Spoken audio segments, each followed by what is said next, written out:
গুজরাতের বনসকান্থায় যেখানে বাজির গুদামে ভয়াবহ অগ্নিকাণ্ড, ঝলসে মৃত্যু হয়েছে 13 জনের, মোট মৃতের সংখ্যা 17। বিস্ফোরণের তীব্রতা এতটাই ছিল যে একেবারে গুদামের ছাদ উড়ে গিয়েছে। হতাহতের সংখ্যা বাড়তে পারে এমনটাই আশঙ্কা।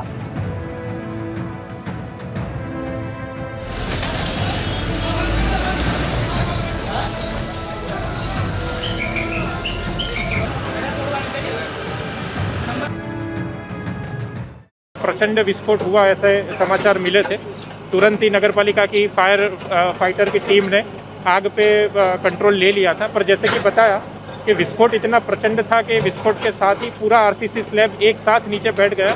उसकी वजह से अभी ये जो दुर्घटना हुई है उसमें डेड बॉडीज ज़्यादा रिकवर हो रही है। तो जैसे जैसे जो रिलीफ टीम्स है उनके द्वारा मलबा दूर किया जा रहा है, उस हिसाब से बॉडी की रिकवरी हो रही है। अभी तक कुल 13 जितनी जो डेड बॉडी है उनकी रिकवरी की गई है, और जैसे जैसे मलबे दूर हो रहा है वैसे कुल क्या परिस्थिति है उसका जायजा लगा जाएगा।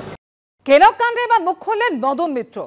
কেন কেলক কাণ্ডের প্রতিবাদ হলো না, নেতৃত্ব ভেবে দেখবেন। আমি দলের কোনো দায়িত্বে নেই, দলের মন্তব্যের সঙ্গে আছি। কোনো সাংসদ বিধায়ক কিছু বলে থাকলে তা দলের মন্তব্য নয়। শোভনদেব চট্টোপাধ্যায়, সৌগত রায় সিনিয়র নেতা, তাদের মন্তব্য ব্যক্তিগত। কিন্তু আমাদের লন্ডন যাওয়ার দরকার নেই।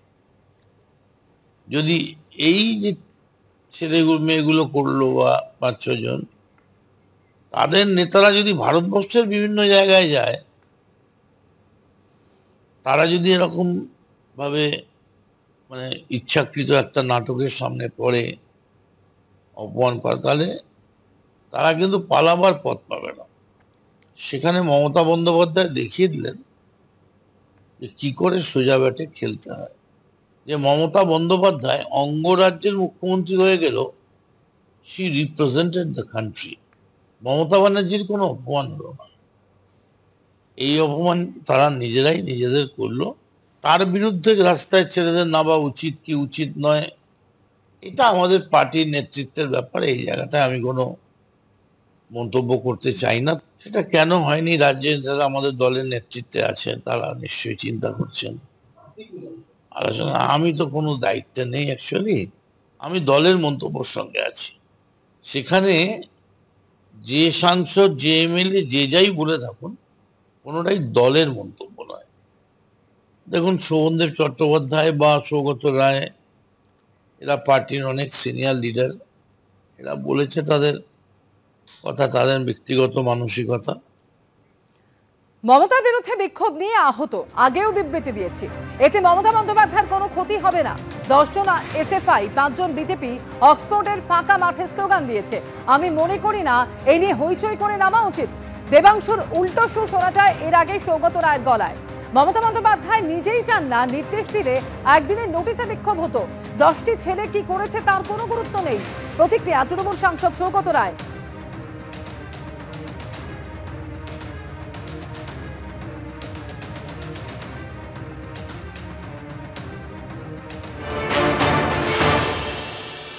একের পর এক ঘটনায় দলনেত্রীকে যখন অসম্মান করা হচ্ছে, একতরফা গালাগাল করা হচ্ছে, সেটা আরজি করের মতো ইস্যু হোক, কিংবা আজকে অক্সফোর্ডের ঘটনা হোক, কিংবা মাঝে আরও কিছু ঘটনা ঘটুক না কেন, তো দলের একটা বড় অংশের জনপ্রতিনিধি তারা কোথাও গিয়ে স্থবির হয়ে থাকছেন, তারা কোথাও গিয়ে নিশ্চুপ হয়ে থাকছেন। মমতা ব্যানার্জির বিরুদ্ধে যে বিক্ষোভ, তাতে আমিও প্রচণ্ড আহত।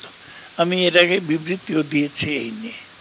এটা শুধু আমাদের খারাপ লাগা নয়, আমরা যে বিভিন্ন জেলায় প্রোগ্রাম করতে যাই, বিভিন্ন অনুষ্ঠান করতে যাই, সেখানে আমাদের কর্মীরা আমাদেরকে বলেন, লাস্ট যখন অক্সফোর্ডে এই অসভ্যতামিটা সিপিএম করলো, আমার কোথাও গিয়ে মনে হয় যে সমস্ত মানুষ, যে সমস্ত তৃণমূল কর্মী, তারা যদি মমতা বন্দ্যোপাধ্যায়ের অসম্মান লাঞ্ছনা দেখে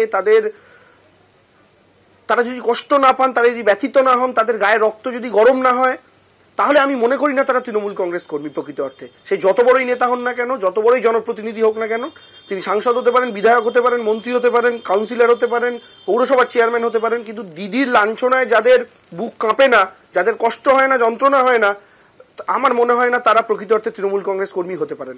যে 10টা এসএফআই এর ছেলে, 5টা বিজেপির ছেলে, আর 2টো এদিক ওদিকের ছেলে, তারা একটা লন্ডনের ফাঁকা মাঠে, অক্সফোর্ডের ফাঁকা মাঠে স্লোগান দিয়েছে।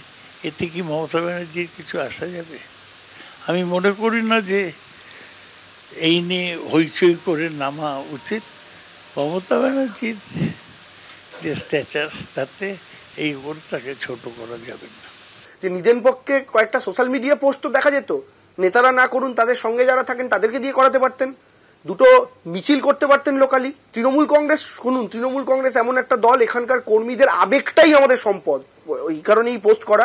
মমতা ব্যানার্জি নিজেই তো চান না। মমতা ব্যানার্জি যদি ইনস্ট্রাকশন দিতেন, একদিনের নোটিসে সারা জায়গায় বিক্ষোভ হয়ে যেত। উনি তো বলেননি। যে বিধানসভা নির্বাচনের 8 মাস বাকি, অন্তত আপনারা মুখ খুলুন। ছোটখাটো মিছিল, মিটিং, দলের কখন নির্দেশ আসবে সেই অপেক্ষা দয়া করে করবেন না। কবে দলের থেকে কোনো একটা কর্মসূচি সুব্রত বক্সী দেবেন বা অভিষেক বন্দ্যোপাধ্যায় দেবেন বা স্বয়ং দলনেত্রী দেবেন, তার জন্য আমরা কেন ওয়েট করব? আমরা কি স্বতঃস্ফূর্তভাবে কিছু করতে পারি না? দেবাংশু আমাদের অনেক ছোট পুত্রপদ, তার কথা নিয়ে আমি প্রতিক্রিয়া দেওয়া কি সাজে? কিন্তু কল্যাণ বন্দ্যোপাধ্যায় তিনিও ছাত্র যুবদের আর কারোর নাম আমি অনেকদিন আগে থেকেই সিদ্ধান্ত নিয়েছি, দলের কোনো আভ্যন্তরীণ ব্যাপারে মন্তব্য করব না, ওটা দলেই আলোচনা করব।